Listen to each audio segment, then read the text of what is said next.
እንደምን አመሻችሁ ተመልካቾቻችን። ከዕለቱ የቢዝነስና ምጣኔ ሀብት ዘገባዎች ጋር ናትናኤል በላይ ነኝ። አስቀድመን ከኢትዮጵያ ንግድ ባንክ ያገኘናቸውን የውጭ ሀገራት የገንዘብ ምንዛሬ ተመን፣ ከብሔራዊ ባንክ ያገኘነውን የወርቅ ዋጋ ተመን እንዲሁም የዕለቱን የነዳጅ ዋጋ ተከታትለን እንመለስ።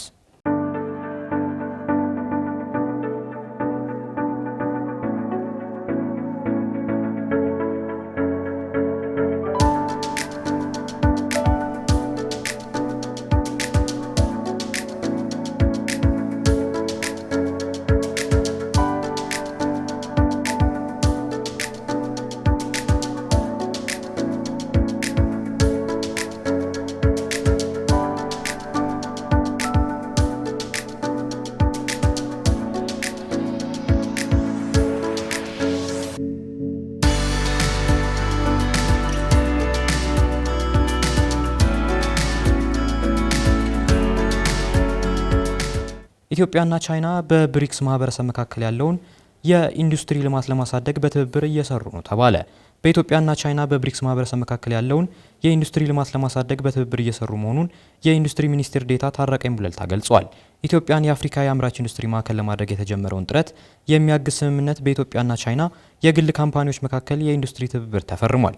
የኢንዱስትሪ ሚኒስትር ዴኤታ ታረቀኝ ቡለልታ ኢትዮጵያና ቻይና በኢኮኖሚ ትብብር በህዝብ ለህዝብና የጋራ ተጠቃሚ በሚያደርጓቸው ጉዳዮች ላይ ዓመታትን የተሻገረ አጋርነት አላቸው።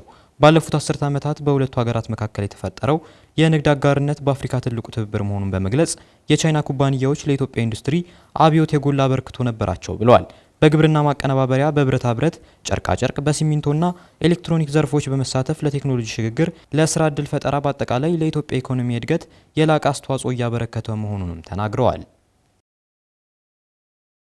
በክልሉ የቱሪዝም ሀብቶችን በማልማት ኢኮኖሚያዊ ፋይዳቸውን ለማሳደግ ትኩረት ተሰጥቷል ሲሉ ርዕሰ መስተዳድር እንዳሻው ጣሰው ተናገሩ። በማዕከላዊ ኢትዮጵያ ክልል የቱሪዝም አቅሞችና ባህላዊ እሴቶችን በማልማት ኢኮኖሚያዊ ፋይዳቸውን ለማሳደግ ትኩረት መሰጠቱን የክልሉ ርዕሰ መስተዳድር እንዳሻው ጣሰው አብራርተዋል። ርዕሰ መስተዳድሩ በክልሉ የሚገኙ የቱሪዝም አቅሞችን አልምቶ ለማስተዋወቅ የተከናወኑ ያሉ ስራዎችን አስረድተዋል። ርዕሰ መስተዳድሩ እንደገለጹት ክልሉ ያሉትን ባህላዊ እሴቶችና እምቅ የቱሪዝም ሀብቶች በማልማትና በማስተዋወቅ ከዘርፉ የሚገኘውን ገቢ ለማሳደግ ትኩረት ተሰጥቷል። ከክልሉ የቱሪዝም ሀብቶች መካከል ባህላዊ እሴቶች እንደሚጠቀሱ ገልጸው እነዚህ እሴቶች የክልሉ ማህበረሰብ ትስስር ከማጠናከር ባለፈ ለዘላቂ ሰላምና ለፍትህ ስርዓቱ አጋዥ መሆናቸውን ተናግረዋል። በክልሉ የሚገኙ ባህላዊ እሴቶችን በማልማት የገቢ ማስገኛ እንዲሆኑ ለማድረግ ዘርፈ ብዙ ተግባራት የተከናወኑ መሆኑንም ነው የተናገሩት። በክልሉ ተፈጥሯዊና ሰው ሰራሽ የቱሪስት መስህብ ስፍራዎችን በማልማትና በማስተዋወቅ ኢኮኖሚያዊ ፋይዳቸውን ለማሳደግ የተሰሩ ስራዎች ውጤት እያሳዩ መሆናቸውንም ርዕሰ መስተዳድሩ አክለዋል። ከዓለም አቀፍ የዜና አውታሮች ወዳገኘናቸው ዘገባዎች ስናልፍ ዶናልድ ትራምፕ ከውጭ በሚገቡ የመድኃኒት ምርቶች ላይ 100% ታሪፍ እንደሚጥሉ አስታወቁ። የዩናይትድ ስቴትሱ ፕሬዝዳንት ዶናልድ ትራምፕ ከውጭ የሚገቡ በመድኃኒት ምርቶች ላይ 100% ቀረጥ እንደሚጥሉ ገልጸዋል። በሌሎች ምርቶች ላይም አዳዲስ ታሪፎችን ይፋ አድርገዋል።